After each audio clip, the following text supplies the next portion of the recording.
नमस्कार दोस्तों, आप सभी का स्वागत है हमारे YouTube channel the traditional astrologer पर। अगर आप लोगों ने अभी तक हमारे चैनल को सब्सक्राइब नहीं किया है तो चैनल को जरूर ही सब्सक्राइब करें और जो साइड में बेल आइकन है उसको क्लिक करें ताकि कोई भी लेटेस्ट वीडियो आपसे मिस ना हो।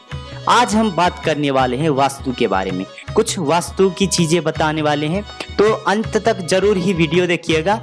आशा करते हैं कि आपको लाभ जरूर मिलेगा।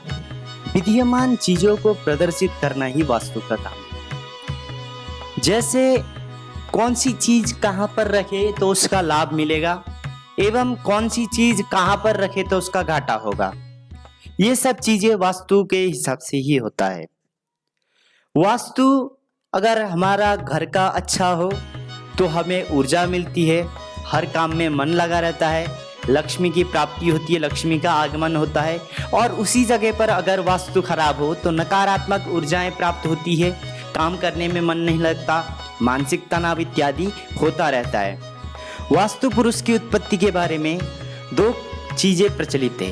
एक तो जब शिव जी युद्ध कर रहे थे तो उनके शरीर से एक पसीना निकला जिससे एक राक्षस उत्पन्न हुआ और वही राक्षस जो है बाद में वास्तु पुरुष के रूप में जाना जाने लगा। दूसरी बात ये कि प्राचीन काल में एक दानव था जो आसमान तक दिखने वाला था, तो इंद्र आदि देवता सब डर गए, तो वह गए ब्रह्मा जी के पास। ब्रह्मा जी ने कहा कि उसको मुंह नीचे की तरफ करके लिटा दो। तो सबके ऐसा करने पर उसने पूछा कि मेरी क्या गलती है इसमें, मुझे ऐसा दंड क्यों। तो ब्रह्मा जी ने कहा कि चिंता मत करो, अब जो है इंसान हमेशा तुम्हारी पूजा करेंगे। इसी रूप से हम उसको वास्तु पुरुष के रूप में जानते हैं, जिसका सिर ईशान कोण की तरफ है और पैर जो है वह नैऋत्य कोण की तरफ माना जाता है। कहा जाता है कि जिस प्रकार से हमारा पिंड होता है उसी प्रकार से यह ब्रह्मांड है। जैसे हमारे अगर शरीर में पंच महाभूत का संतुलन बिगड़ जाए तो हम बीमार होने लगते हैं, उसी प्रकार से जब हम भवन बनाते हैं तो उसमें पंच महाभूत का संतुलन होना जरूरी है। उसमें वायु भी अच्छी तरीके से आनी चाहिए, तेज भी अच्छी तरीके से आना चाहिए, जल की भी जो है स्थिति सेम होनी चाहिए। इसी प्रकार से पंच महाभूत का जो संतुलन है वह अगर गड़बड़ हो जाए तो उससे भी वास्तु में दिक्कत होती है। मुख्य द्वार बनाते समय ये चीजें ध्यान देनी चाहिए कि मुख्य द्वार के सामने कोई अवरोध ना हो, कोई चीज उसको दिक्कत ना पहुंचा रही हो, और मुख्य द्वार के सामने रास्ता खत्म ना हो रहा हो। और मुख्य द्वार को बनाते समय ये भी ध्यान रखना चाहिए कि एक ही पंक्ति में 3 दरवाजे कभी ना हो। मुख्य द्वार किस तरफ बनाना चाहिए, अगर आप मुख्य द्वार पश्चिम में बनाना चाहते हैं तो पश्चिम में जो तृतीय पद है कुसुम दंत का वहां पर बना सकते हैं, चतुर्थ पद सुग्रीव वहां पर बना सकते हैं।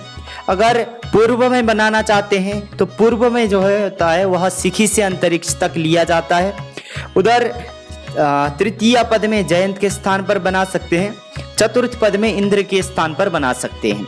अगर उत्तर दिशा में बनाना हो तो उत्तर दिशा में तृतीय पद मुख्य की जगह पर, चतुर्थ पद भल्लाट की जगह पर और पंचम पद सोम की जगह पर भी बना सकते हैं। दक्षिण में बनाना हो तो चतुर्थ बृहत छत की जगह पर आप बना सकते हैं। यह बात हमेशा ध्यान रखनी चाहिए कि घर में मुख्य द्वार जैसा दूसरा द्वार कोई ना हो। वास्तु पुरुष की पूजा निम्न समय में किया जा सकता है। जैसे आप भवन शुरू कर रहे हैं, घर बनाना शुरू कर रहे हैं, उस समय मुख्य द्वार जब लगाते हैं उस समय, गृह प्रवेश के समय में और विवाह के समय में, जीर्णोद्धार जब करवा रहे हो और वापस घर में आ रहे हो तब, घर के जल जाने पर उसको पुनर्निर्माण करने के अवसर पर, और अगर घर में खराब जीव जंतु अगर घुस गए हैं और उसके बाद आप प्रवेश कर रहे हैं तो उस समय भी वास्तु पूजा कराने का विधान मिलता है।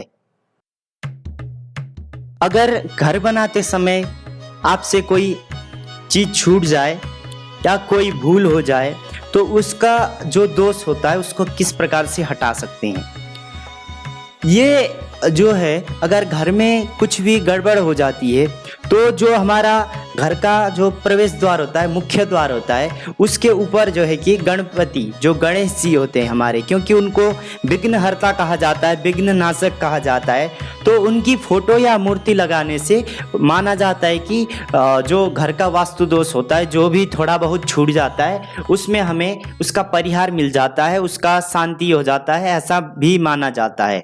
तो दोस्तों, आपको वीडियो कैसी लगी, प्रतिक्रिया अवश्य दें, शेयर करें। धन्यवाद।